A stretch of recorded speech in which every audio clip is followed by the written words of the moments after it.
રાજકોટમાં યોજાયેલા સૌરાષ્ટ્રના સૌથી મોટા 5 દિવસના લોકમેળામાં આરોગ્ય વિભાગે ખાદ્ય પદાર્થોની ગુણવત્તા ચકાસવા માટે સતત દરોડા પાડ્યા હતા। આ કાર્યવાહીમાં 5 દિવસ દરમિયાન કુલ 750 કિલો કરતાં વધુ અખાદ્ય ખોરાકનો જથ્થો જપ્ત કરી તેનો નાશ કરવામાં આવ્યો હતો। આ ઉપરાંત 40 જેટલા વેપારીઓને નોટિસ પણ ફટકારવામાં આવી હતી। આ તકે રાજકોટ મનપાના આરોગ્ય ડોક્ટર અધિકારી જયેશ વાંકાણીએ આ અંગે જણાવ્યું હતું કે લોકમેળાની શરૂઆતથી રાજકોટ મહાનગરપાલિકાની ફૂડ શાખા દ્વારા ખાદ્ય પદાર્થોના સ્ટોલ પર સતત ચકાસણી કરવામાં આવી રહી હતી। આ તપાસ દરમિયાન અનેક અનિયમિતતાઓ સામે આવી હતી, જેમાં મુખ્યત્વે વાસી અને અખાદ્ય ખોરાકનો મોટા પ્રમાણમાં ઉપયોગ વેપારીઓ દ્વારા થતો હોવાનું જણાઈ આવ્યું હતું, જેને અટકાવવા સતત 5 દિવસ દરોડા પાડી કુલ 750 કિલો કરતાં વધારે અખાદ્ય પદાર્થોનો સ્થળ પર જ નાશ કરવામાં આવ્યો હતો। તેમજ આ દરોડા દરમિયાન ટીમે વિવિધ પ્રકારના વાસી અને ભેળસેળયુક્ત ખોરાકનો જથ્થો જપ્ત કર્યો હતો, જેમાં ખાસ કરીને બટેટાની આઇટમમાં વાસી બટેટાનો ઉપયોગ થતો હોવાનું સામે આવતા તેનો નાશ કરવામાં આવ્યો હતો।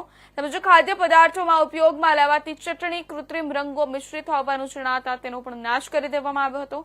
ઢોકળા અને અન્ય ફરસાણ માટેનું ખીરું વાસી હોવાનું ખુલ્યું હતું, જ્યારે મેળામાં વેચાતા ખીચાનો જથ્થો પણ અખાદ્ય હતો। એટલું જ નહીં, મોટા ભાગની ફ્રાઈડ આઇટમ બનાવવા વાપરવામાં આવતું તેલ, વારંવાર ઉપયોગમાં લેવાતું દાઝેલું અને સ્વાસ્થ્ય માટે હાનિકારક તેલ મળી આવતા જથ્થાનો સ્થળ ઉપર જ નાશ કરવામાં આવ્યો હતો।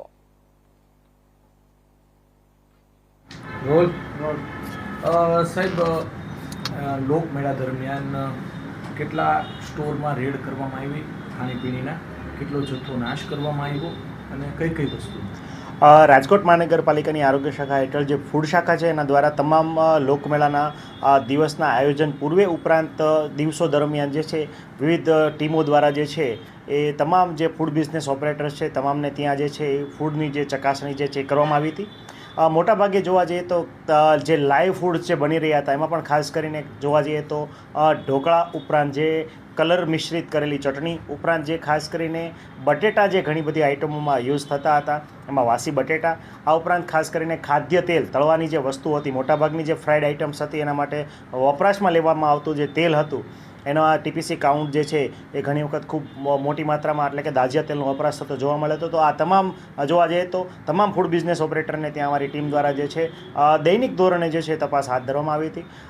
મેળાના દરમિયાનના દિવસો દરમિયાન કુલ જે છે 750 કિલો કરતાં પણ વધારે અખાદ્ય જથ્થો જે છે એ મળી આવતા એનો નાશ છે એ સ્થળ પર જ તે ફૂડ બિઝનેસ ઓપરેટર દ્વારા SWM શાખાના ટીપરવાન દ્વારા કરવામાં આવ્યો હતો। આ ઉપરાંત 40 જેટલા ફૂડ બિઝનેસ ઓપરેટરને હાઇજીન મેન્ટેન કરવા માટે જે છે એ નોટિસ આપવામાં આવી હતી।